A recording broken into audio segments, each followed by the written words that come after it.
distancia entre Vigo e a comarca de Valdeorras é unha distancia notable. Non teño máis que gratitude, pero o máis importante que o feito de que para min constitúa unha alegría vir á comarca de Valdeorras, ao barco, á rúa, onde sexa, a falar de Delgado Gurriarán. O máis importante é o feito de que aquí haxa un grupo numeroso, eu creo que cada vez máis numeroso, de persoas que desde hai moito tempo, antes de que se lle dedicara o Día das Letras Galegas, inventaron iso que está moi ben bautizado, as letras de Florencio. Aí están moitas persoas, entre elas Débora, e crearon un clima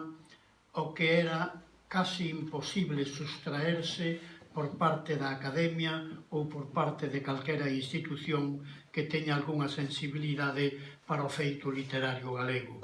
Claro que hai escritores probablemente incluso máis interesantes que desde outros puntos de vista de Florencio Delgado Gurriarán, que aínda non protagonizaron un Día das Letras Galegas, pero isto non quere decir que o protagonista deste ano,